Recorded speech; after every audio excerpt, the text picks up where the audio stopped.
Welcome to the Plug in Your Life podcast. We got Julie Fisher here. I just love Julie so much.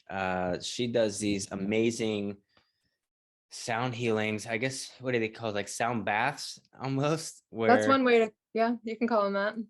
yeah. And through my experience being around you, Julie, it's just been such a peaceful, and you're just such a loving energy. And it was actually my first experience with sound with you. And since then, I've come in contact with other people that have had sessions with you and all kinds of things. And I've heard so many different stories of all sorts of cool, magical things that happen with sound. And it's just so interesting to see how different tools throughout our lives can be used in different ways. And I'm happy to share Julie with you guys. And Julie, thanks for being on here. Thank you for inviting me. Yes. And so you mentioned that you got started with this seeking, this searching, this, I guess if someone's listening right now, they are in that process of seeking something else other than themselves. So I'm interested, how did that process start for you? You said you were really young, and tell us a little bit about your journey. Well, I mean, I was trying to think about that. Like, it's like, I love all the questions that you asked. Right. And like I said, I have been spiritually driven from a very young age. And I was trying to really articulate, think about what was it that really put me on the path, really put me on the journey. And I know that it started being raised in a church and not getting satisfactory answers about why we're all here, what is God, why doesn't God have parents, just very, all those innocent questions. And I think that just because I didn't get satisfactory answers there, it just naturally started me looking in other places. And also I think a lot of it also was fueled by being a teenager and having kind of low self-esteem, but this overcompensation thing of and also coupled with not really knowing what I wanted to do with my life. So the life itself looked daunting. It looked scary, and I didn't have a clear direction, but I had interests, and so I continued to pursue those interests. And I did it in a very dramatic way, as oh, and that was the other thing too. Okay, all right. So I guess when you really think about it, it started when I did Delaware used to have this program where the gifted kids could go spend a month at University of Delaware and take college level classes. And I took philosophy and film, and we watched different movies like Total Recall, which has that looks at the beliefs that we have around time, is it possible to time travel and things like that. And then also we watched Blade Runner, which is it does the droid life matter as much as human life. It brought up all of these philosophical questions, and I just came to life there. These were the topics that I was naturally interested in and naturally wanted to talk to. So I think that was one of the first sparks. And also now my mind also goes to, oh, I love this. I used to be, I don't know, back in the day, they used to have music clubs where you could sign up for subscriptions where they would send you a tape, not a CD, but they would send you a tape I remember every tapes. month. And I remember one came, and it was Lenny Kravitz's album Mama Said. And I took one look at this album and I was like, I don't think so. This guy doesn't even know how to dress. He's got a flower shirt on and striped pants and a feather boa and dreads. And I was like, no. And they sent it to me anyway.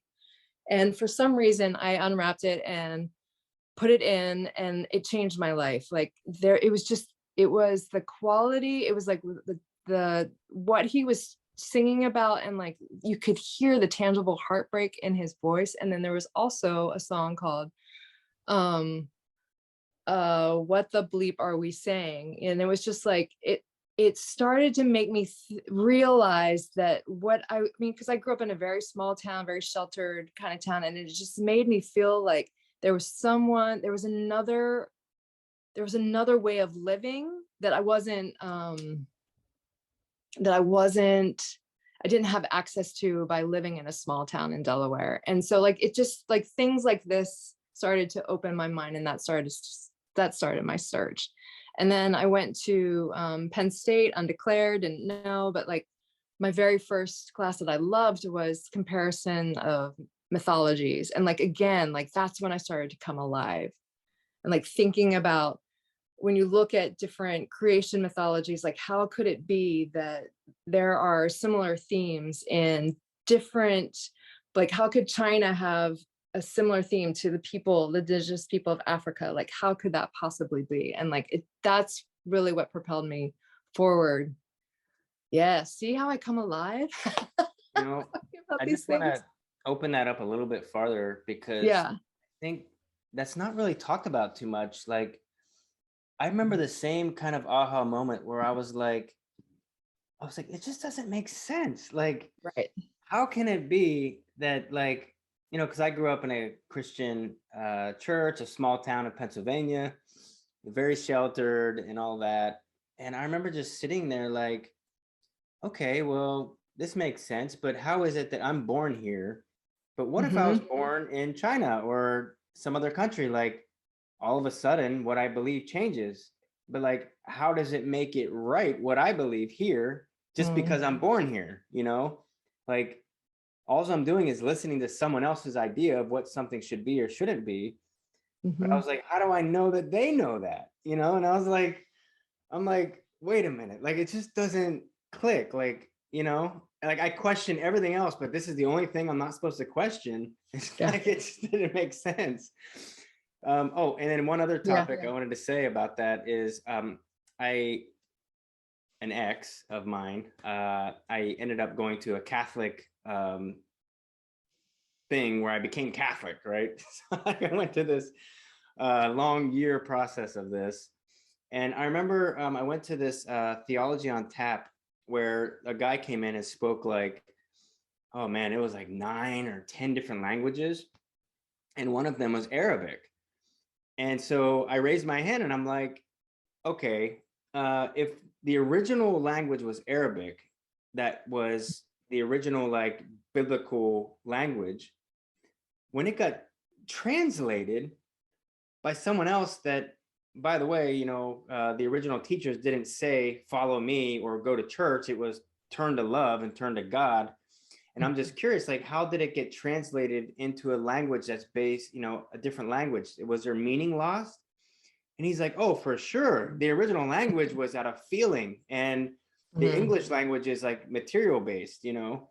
And he's like, it lost a lot of meaning. And I'm like, well, it's been translated like 100 times. So like, and I just remember thinking like, none of this makes sense. Like, you know, I want my own experience, you know?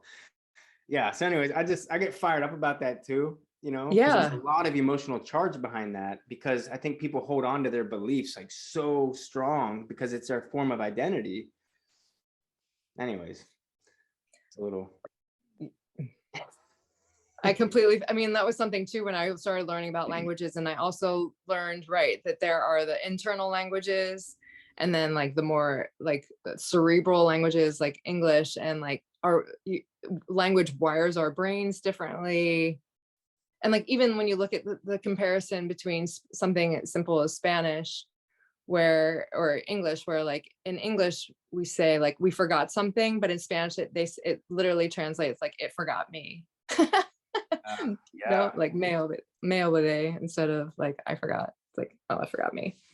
But it's just like a small thing.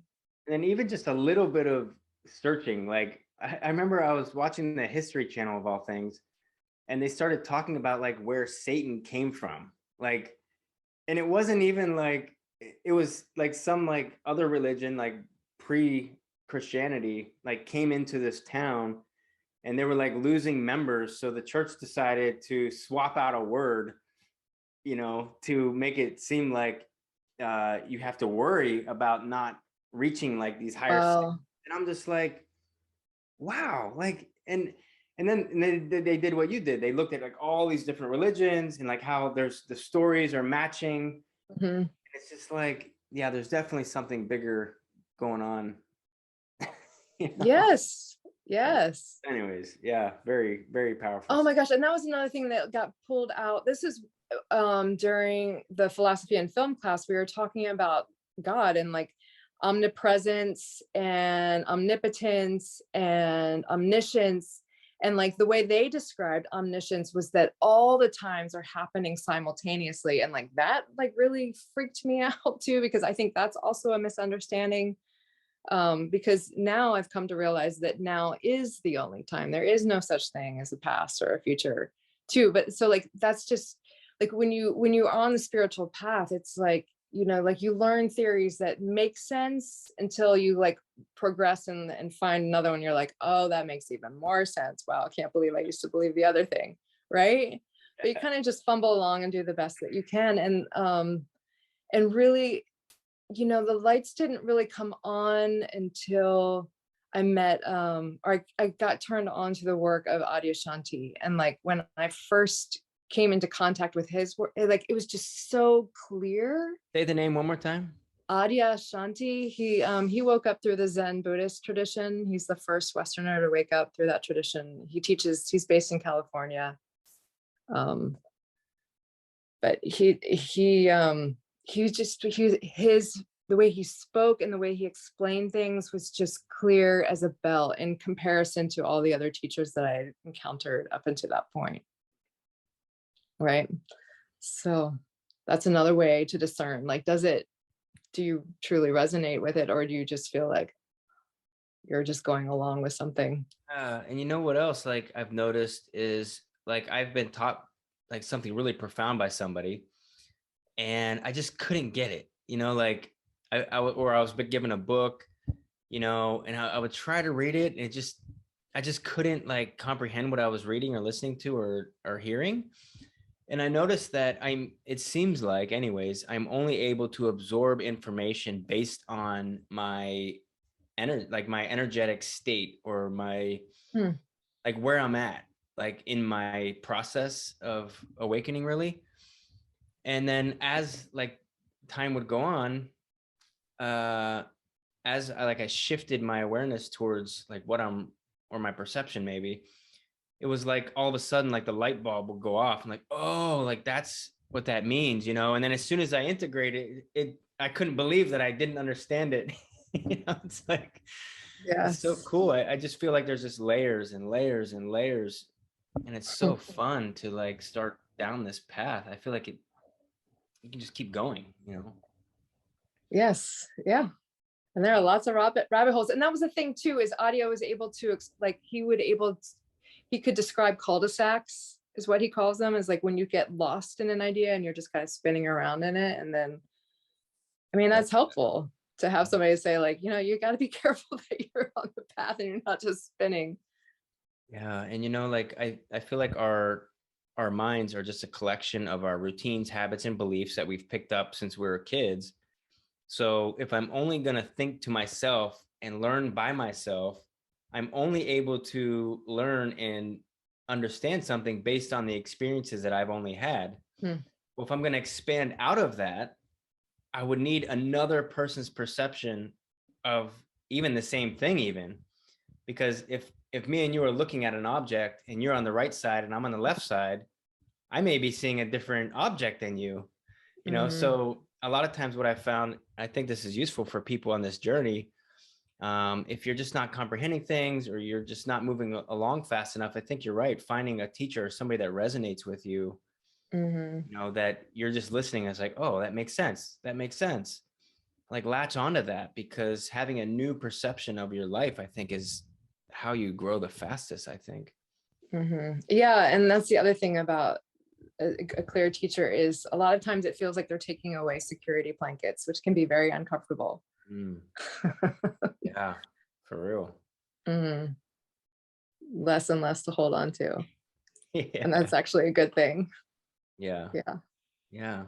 Okay, so your first experience with a good teacher was Mr. Shanti there, and then you kind of progressed through that, and you Mm-hmm. got into Well, Like, yeah, I mean, massage or I did meditation? a silent retreat with him when I was in my early 30s. It was at Omega Institute, and it was a 5-day silent retreat. And during one of the meditations, like I felt something shift in my mind, and all of a sudden I saw that um my relation, like that God was right there with me looking for God, like, and had been right there the whole time. And then I saw the reality of my inseparable relationship with God. And then I was like, oh my gosh. So everything I learned, like all the superstitions that I learned about how, all these things that you need to do to please God, to have a relationship, and like all these things, like all of them were untrue. And after the meditation, I was watching, I could see all the other participants in the whole workshop looking for God, like they were looking, and it was right there with them too, like, and that was wild to see. I'll say that one more. That was so profound. So all of a sudden you So, realize that God was right there looking for God.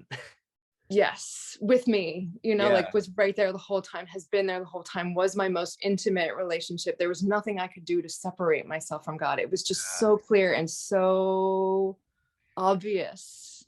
It's so beautiful. And like, it's so empowering too when you realize. I think that is the awakening. I Yes. think realizing that you don't need anything outside of yourself, that God's already within. Yeah. Yes. Right. So like, yes. And then he talked about that too. Like there are different awakenings once you have that mind. Like there's the awakening of the mind, the awakening of the heart, the awakening of the lower part. And but I don't want to get off onto that so much. Like I'd had an awakening there, and it was wild because then like a few months later, I was at another yoga retreat, and like this woman was in so much pain and suffering because she believed that she could block herself, she could be blocked from God, and it was so obvious to me that she wasn't. And I was like, sweetheart, like it is impossible to block yourself from God. Like God is, the way I described it to her then is like, God, it looks like the block. God, it is with you on the block, on the other side of the block. And she saw it. And like, I could see the whole belief system just fall apart in front of her eyes. And then she was like, whoa, I need to go lay down for like 3 days. Yeah. I just got chills from that. Yeah. Right. Because how many people are walking around believing that they're cursed and that they're cut off from God, and like God is their most intimate, inseparable relationship. That was probably one of my biggest pains for a long time, was this shame and guilt over these beliefs that what I was doing or how I was being in my life wasn't right. And for me to find God or meet God or be with God, I had to reach this like level of like purity or something, which is like so, like if you really wrap your head around that, like it just doesn't even make sense, like, yeah. And what a beautiful moment when you realize that none of that's true. And I, I say this sometimes. If I'm a father and I have a child and my child does something bad, I'm not going to punish that child to the point where like I lock it in a fiery cage or something and like keep them there for the rest of eternity. Like that kind of pain, or even spanking it, like would hurt me, like I can't even, if I can't even comprehend that to my own kid, like how could this creative intelligence want to hurt me, or like punish me, or like shield me from that, if, especially if we're of God, not separate from God. Yeah, just I could go on that for a long time, but it's Well, yeah, very because like powerful. then that brings to light to, okay, like the reality about God is all, right? And then the God with all the human characteristics that we're taught, right? The vengeful, punishing, ever listening, looking for every single thing. Like those are all attributes that are experienced on like a more human mortal plane, and that's not really anything that God is. Right? Do you see the distinction I'm trying to make Yeah. between like the reality about God, and then the vengeful Old Testament? There we go, like the Old Testament God, I think, the wrathful God. Yeah. Yeah.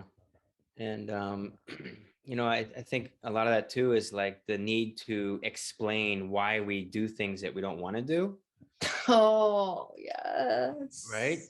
Yes. Like, oh, I killed that person. That wasn't me. I was being, and I do believe that there are negative energies.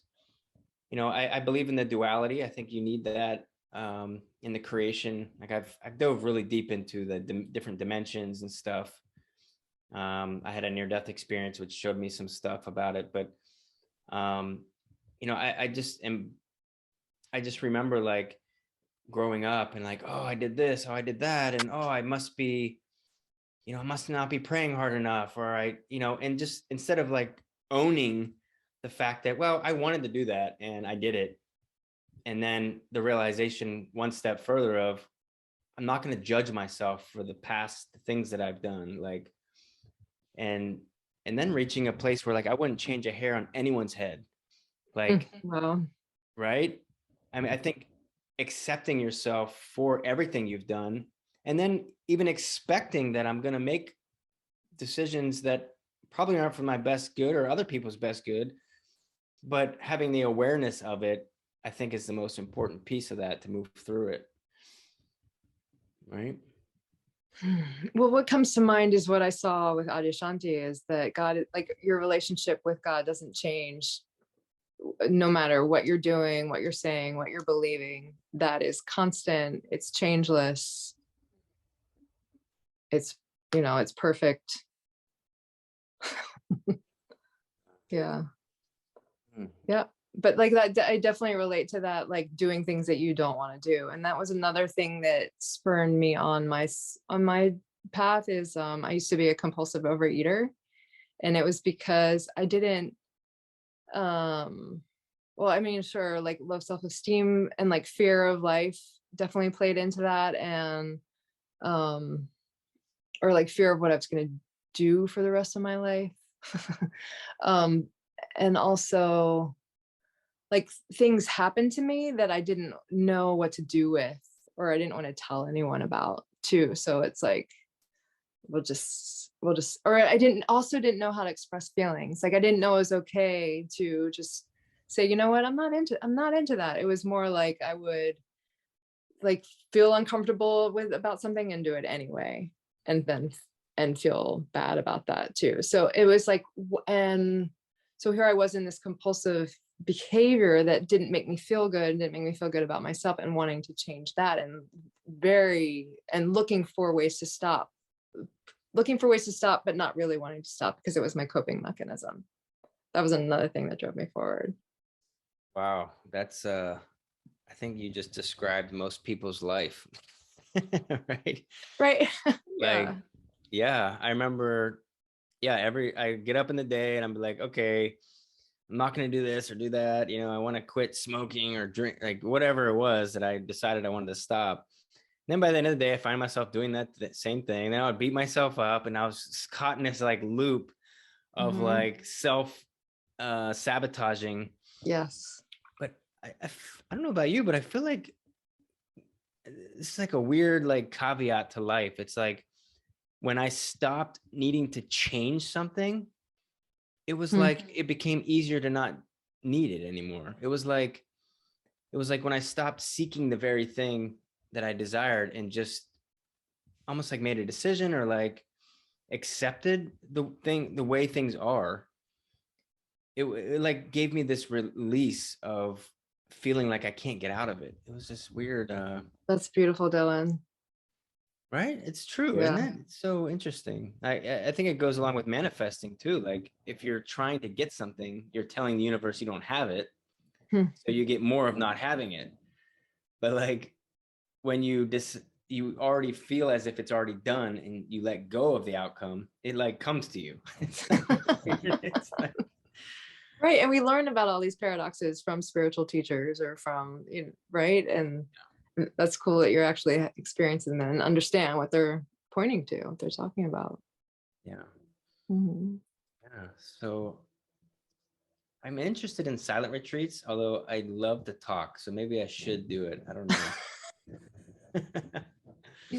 Was it I mean, that's challenging? the other beautiful thing too, right? Is my path looks different is different from everybody else's path, right? Like Yeah. just because it worked, that's just where I happen to have a profound awakening doesn't mean that anyone else will. So when you're Or like in, that's part of the prescribed, because like that was another major driving force is like, I was really looking for a formula for a living. And it wasn't until my early 30s when I was going through a divorce where I had an awake therapist, and she was like, sweetheart, like there is no successful formula for what you're looking for. And I hated that. It was so upsetting to me because I yeah, believed in it so much, and yeah. like that's so much of what drove me forward and seeking spirituality, is I was sure that there was a formula out there, and if I could just apply it to myself, then I would be happy, healthy, abundant, all the things that they promise. Hmm. I think there are like simple formulas for grounding or just like kind of being present. But I think everyone is so unique because of the experiences they've had. And you brought up a point about how you would stuff emotions and you didn't want to deal with Mm, stuff. And I believe that that uncomfortableness of not wanting to look at those emotions is what causes a lot of the problems that we start facing. But I think you're right. Like each person has unique emotional experiences that are trapped within them. And to uncover those layers requires mm, different modalities for each person. So there's no formula per se to uh, let all that out. But I think there are some simple things that people can do to help that process, like a simple formula, But I think you're right. Yeah, I got a little frustrated too, and I was just like, I remember sitting, with our mutual friend Jeff. I'm just like, yeah, but you're saying it's just as simple, but like, I just want to know, like, tell me step by step what to do, Like, I just couldn't wrap my head around it. Like, I was just so frustrated. Like, okay, yeah, but just tell me to do now and then and then. And he's like, you don't understand. You know? But but yeah, there has to so be a system. yeah, there's got to be a step by step formula. And it's just, but I think the curiosity and the seeking is the formula, but it looks different for everybody. It does. Yeah, it does. That's where things really started to turn for me too. Again, was when I was working with that therapist, and like she taught me how to tell the truth, no matter what. And she taught me how to tell the truth to myself, and that's also like I used to be a very black and white person, and like she broke me out of that because I realized that I could have two simultaneous conflicting emotions that both felt true. Like I love my husband, but I really want no, that's a poor example, but I mean it was something Well, along those lines where um it was like it's both. Holy, oh my God, it's both. Where before I was so sure it could only be one. hmm, yeah, I like And that that. was very, and I also had, oh, that was this was also a very huge experience too, is she turned me on to Byron Katie, um the work where you take yourself through a series of questions and you ask yourself if it's true. And my my husband actually had gotten involved with someone else, and I played the whole like victim wife, there's no hell hath no fury like a woman scorned, but really a lot of it was my fault. A lot of it was like I wasn't happy. I didn't know how to talk to him about how I was unhappy, and so I pushed him away, and I pushed him away to the point where he found somebody else. Like really, I can't fault him for at all for that. He's a human, a good guy who has needs, and found somebody who was giving him. So anyway, I was taking myself through a worksheet like the Byron Katie thing, and I saw that their relationship actually had nothing to do with me at all, and like actually it was quite innocent. Like they fell in love. Like isn't falling in love like one of the sweetest things you can experience? Like think about it. Like think about being in love and like how alive that makes you feel, and like how like it's like the best, right? Or it's like up there with like top 5 Yeah, of the yeah, best. yeah. And like it just, and then I was like, oh my God, like how sweet, like they fell in love, and like how unfortunate that he happened to be married to me at the time, and that there are all these rules, like there's all this stuff that comes around, like you're not supposed to fall in love with somebody else that you're not married to, and all these horrible things. And I just had so much compassion for them both that I actually called her and I was like, oh my God, like I get it. Wow, you guys fell in love. It had nothing, you weren't trying to hurt me. It wasn't about me at all. You just liked each other and enjoyed spending time together. Oh my God, like the degree of freedom that I experienced after that. I mean, I call it nuclear freedom. Like I was just so full of love, of forgiveness, of happiness, it was just such huge freedom to see that whole trajectory of events through a different lens. Wow. Like that's like seeing them with spiritual eyes, I didn't know we were going to go this direction, but you just brought up like such a huge thing. Like, I think, it just goes back to like beliefs, like you grow up being told that you should be doing these specific things. But if you look back like a few hundred years ago, everything was different. You look back 1,000 years, like that concept was different, even with marriages and stuff like that. And then like learning things like the wedding ring was actually founded by a diamond jeweler that did a good marketing campaign that every guy needs to give his wife 3 months salary to give her ring. And it stuck, and then all of a sudden you need a wedding ring, it's like, but I don't think it's necessarily the marriage that's bad. I think it's the vows, like if you look at unconditional love, right? Mm-hmm. Unconditional love is just what you said, understanding that this person has needs and this person loves this other person. Oh my God, I want them to be happy. I want them to experience that. Yeah. And if you're truly in love with yourself and you're comfortable in your own skin and you're not needing or attached to outcomes, then you want that person to grow and be the best version of themselves. Mm-hmm. And if you're not, you're playing the victim. You're feeling like someone's hurting you, but the truth is nobody can hurt you. Your feelings are in control of yourself. So it's just like, oh my gosh, I had that same awakening in my own life. I wish, mutual people would have had the same understanding, but that's so powerful, man. And I wish I could like stand up and like preach that about marriages, but like there's so much emotional charge behind attachment to somebody. It becomes an identity and people kill over that stuff, so it's like, it's very touchy topic. But if somebody really looks at unconditional love, are you really loving your spouse, or are you jealous, anger, resentful, all the stuff that are anti, love? But anyways. Right. And I'm in no way condoning adultery. I'm just saying that particular, my husband's affair was I got to experience real forgiveness, real true forgiveness after that. And I haven't had an experience like quite that unleashed so much aliveness and in me. I couldn't sleep that night. I was just like, wow. Yeah. And I was set free from my own my story of being a victim. And like, I also realized I had to be honest. I had to be honest about the fact that their relationship, their actions really didn't hurt me. I really wasn't hurt. I was going about living my own life. Nobody, like, Yeah, it's a big one. Oh man. Yeah. Anybody's listening right now, I'd love to hear comments about your experience with that. Oh. Yeah. I mean, you reach this point where you're so hurt all the time.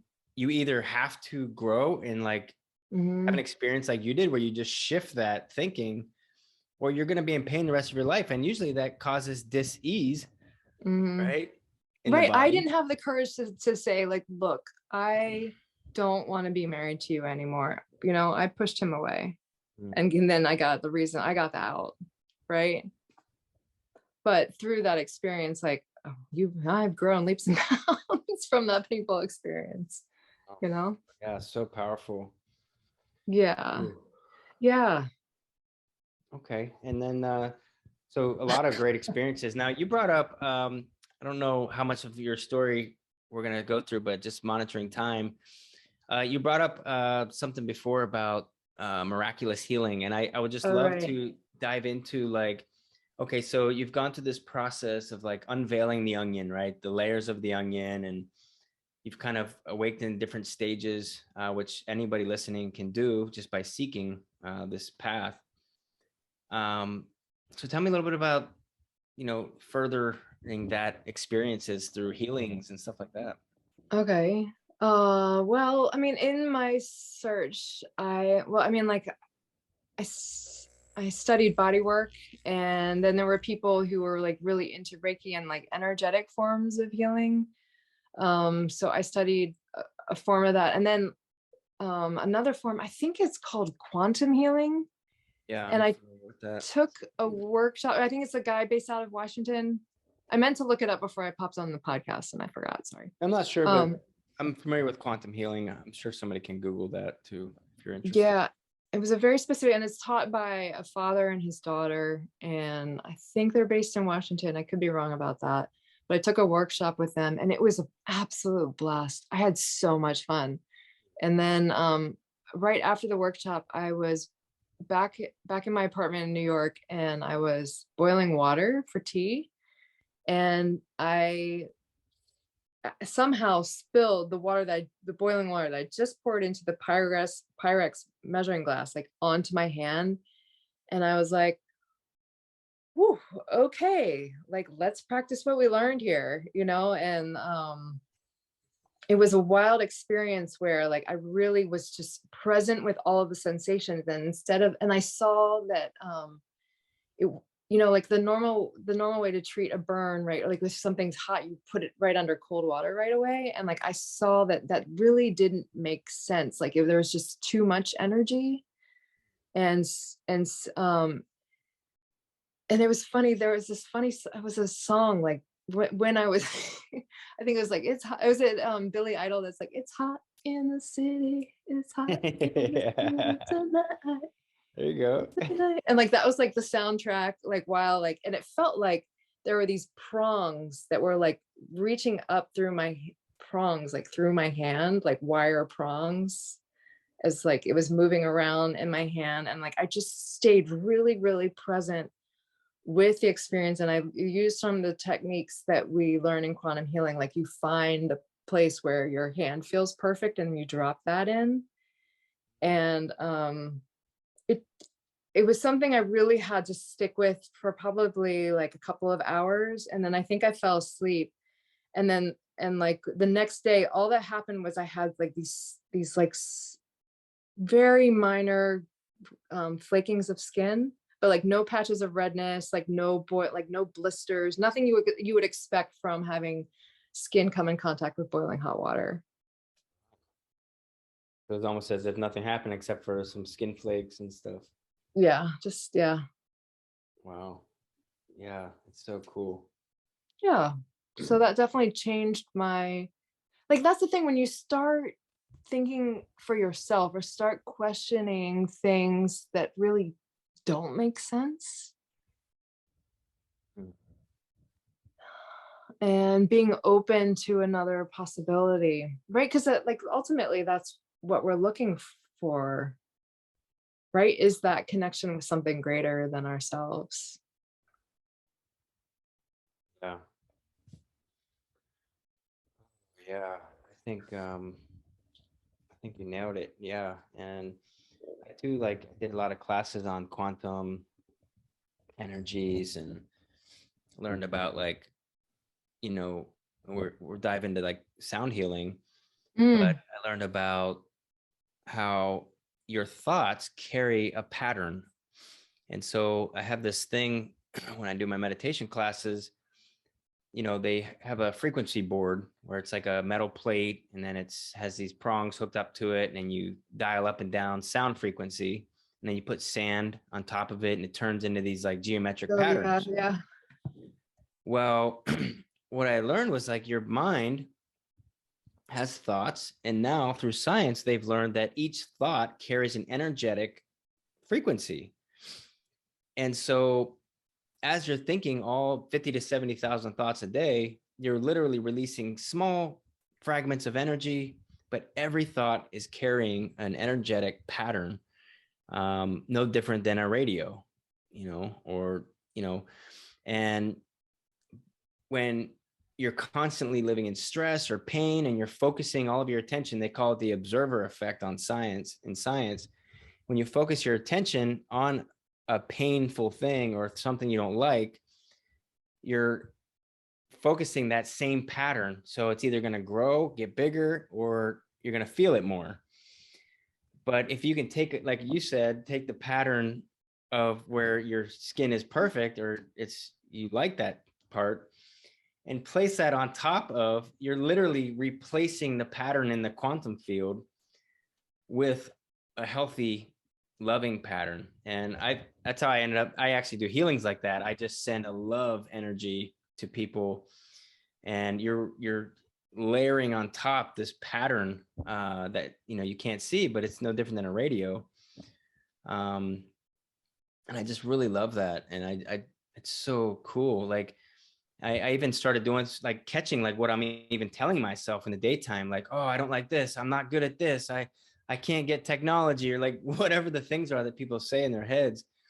And then I'll just become aware of those thoughts and I start replacing them, no different than like your hand pain. I noticed that I'm hurting myself with my thinking even. So like I tried to start replacing my thoughts with positive ones, or looking in the mirror, affirmations, I love myself, you're so powerful, anyways. I just love that, replacing patterns with good ones in love. I think it's really, really good stuff.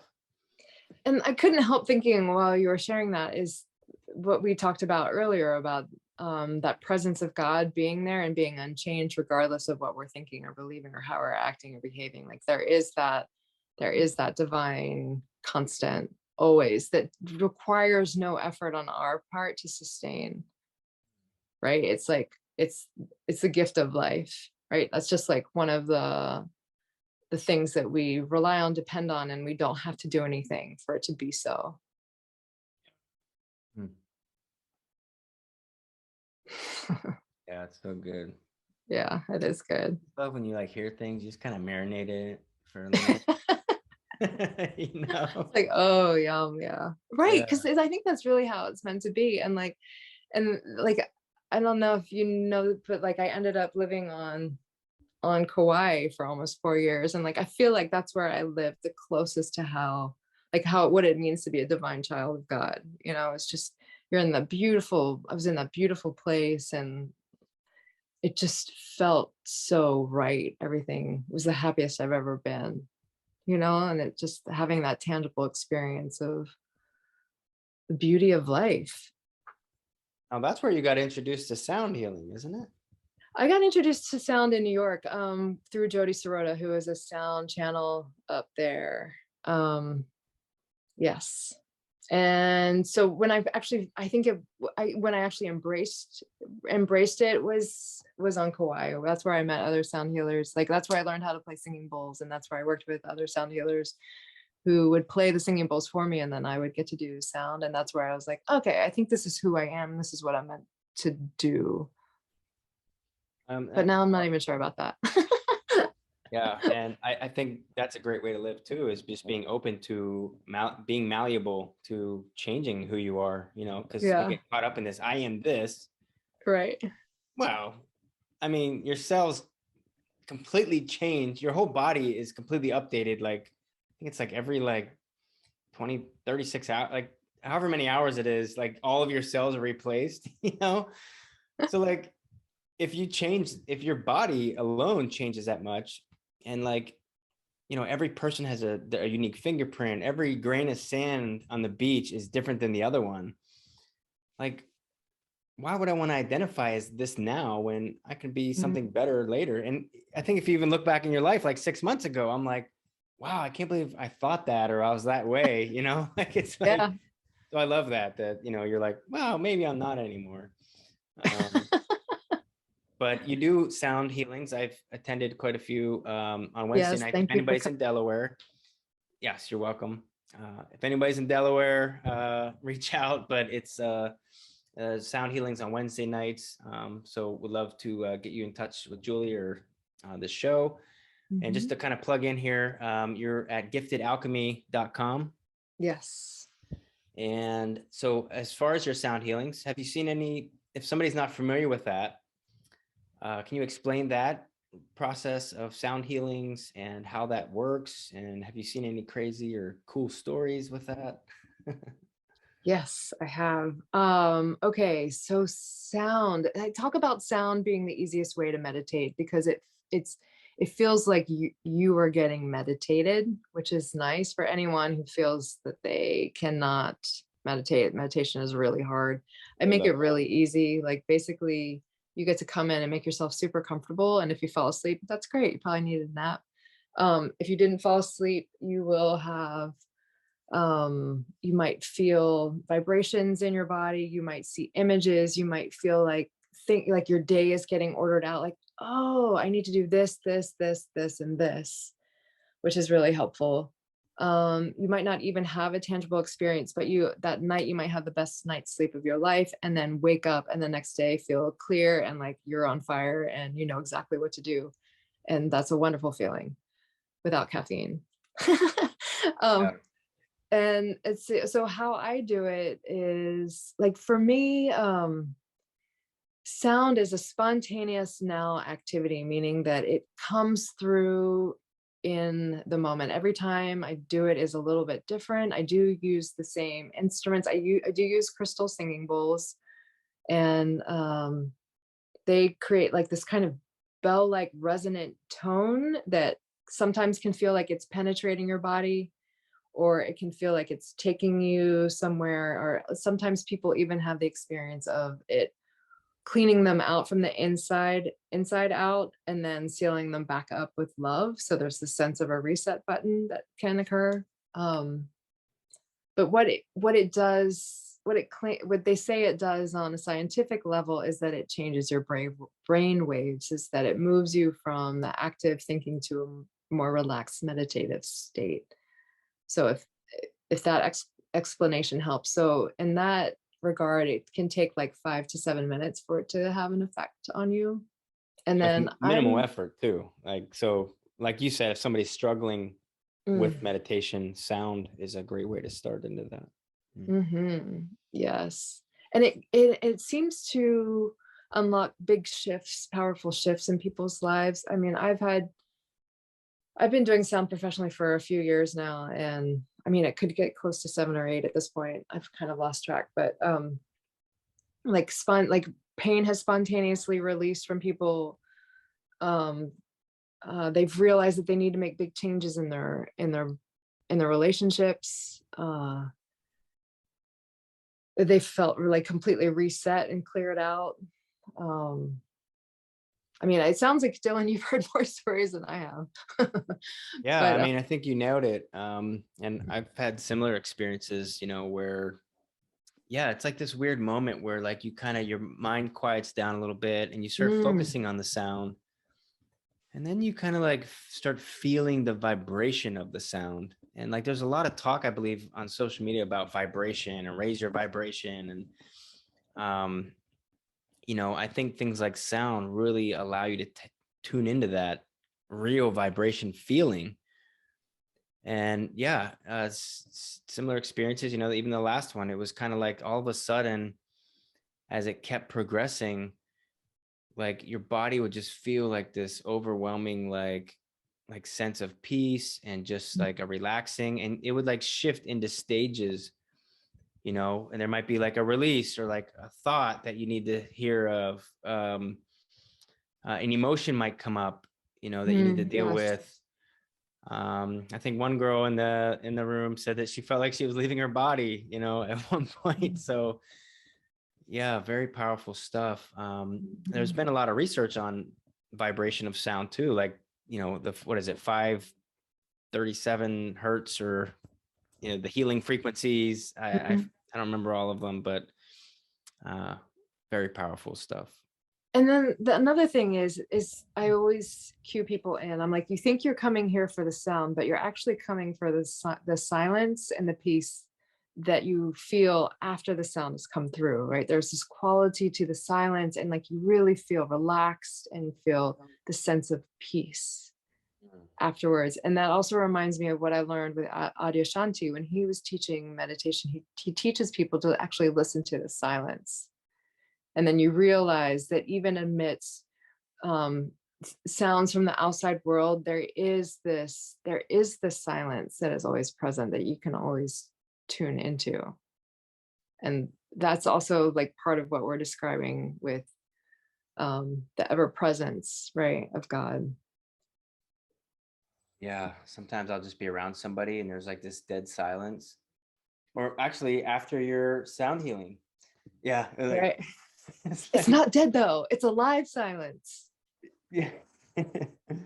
Well, afterwards, we're just sitting there and it's just this peaceful state. And I Yeah. remember just looking at Jeff and I'm just like, the present moment. It's like, it's just so peaceful. And like I was the last podcast I was on, we were talking about how meditation, you reach this stage where all of a sudden it's not about the meditation anymore. It's about always being in meditation.